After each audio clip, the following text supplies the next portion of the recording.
सबसे पहले आवेदक को टेस्ट सेंटर के एडमिन ब्लॉक के अंदर जाना होता है, जहां टेस्ट ट्रैक पर जाने से पहले आवेदक की गवर्नमेंट आईडी एंड डॉक्यूमेंट की जांच करके आवेदक को टोकन विंडो पर रजिस्ट्रेशन किया जाएगा। रजिस्ट्रेशन में उसको एक RFID कार्ड दिया जाएगा। उसके बाद इस सेशन में सभी आवेदकों को ड्राइविंग टेस्ट से जुड़े नियमों के बारे में बताया जाता है, जहां पर ट्रेनिंग भी दी जाती है तथा नियमों की थ्योरी क्लास भी ली जाती है, जिसमें आवेदक को ट्रेनिंग वीडियो भी दिखाया जाता है और सारे ड्राइविंग टेस्ट नियम बताए जाते हैं। जिसके बाद बारी बारी से प्रत्येक आवेदक को क्रम के अनुसार टेस्ट ट्रैक पर जाना होता है। ट्रैक के बारे में कोई भी पूछताछ नहीं कर सकता। यदि आवेदक चाहे तो टेस्ट शुरू होने से पहले ट्रेनिंग रूम में ही ड्राइव टेस्ट से जुड़ी कोई भी पूछताछ कर सकता है।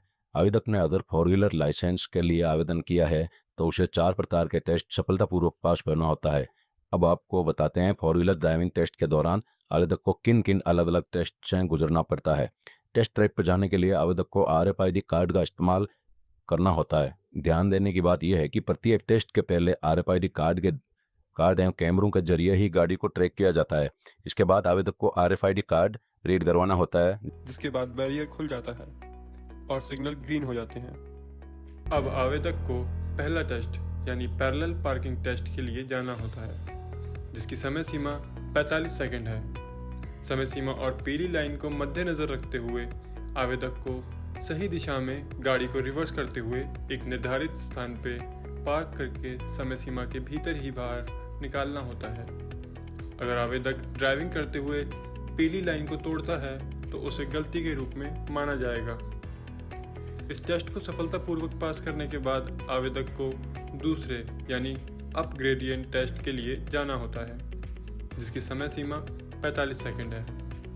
समय सीमा को मद्देनजर रखते हुए आवेदक को पहले से दी हुई एक स्टॉप रेखा पे कुछ सेकंड के लिए गाड़ी को रोकना होता है।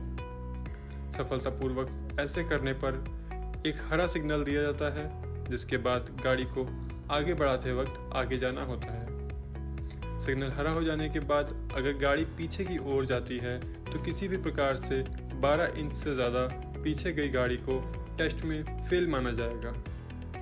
इस टेस्ट को सफलतापूर्वक पास करने के बाद आवेदक को तीसरे यानी 8 ट्रैक टेस्ट पे जाना होता है, जिसकी समय सीमा 45 सेकंड है। समय सीमा को मद्देनजर रखते हुए आवेदक को 8 ट्रैक टेस्ट में गाड़ी को आगे की दिशा में 8 जैसे दिखने वाले ट्रैक पर निर्धारित समय सीमा के भीतर ही गाड़ी को ड्राइव करना होता है।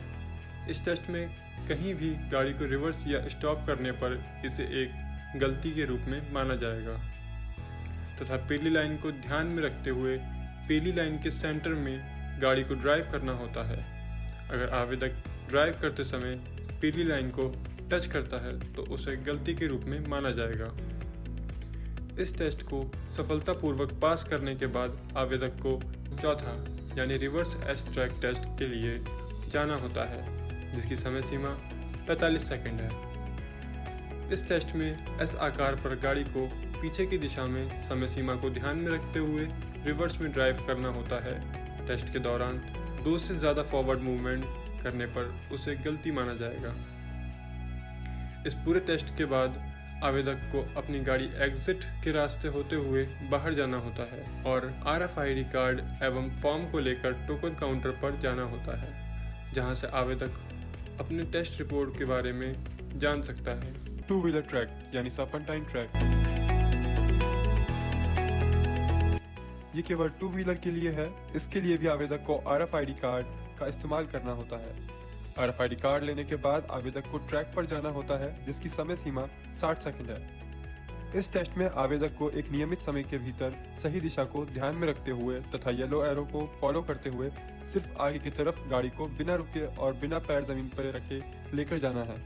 अगर आवेदक सर्पेंटाइन ट्रैक पर टेस्ट के दौरान गाड़ी को रोकता है या पैर जमीन पर रखता है तो उसे गलती माना जाएगा। इस पूरे टेस्ट के बाद आवेदक को अपनी गाड़ी एग्जिट के रास्ते होते हुए बाहर जाना होता है और RFID कार्ड एवं फॉर्म को लेकर टोकन काउंटर पर जाना होता है, जहां से आवेदक अपने टेस्ट रिपोर्ट के बारे में जान सकता है।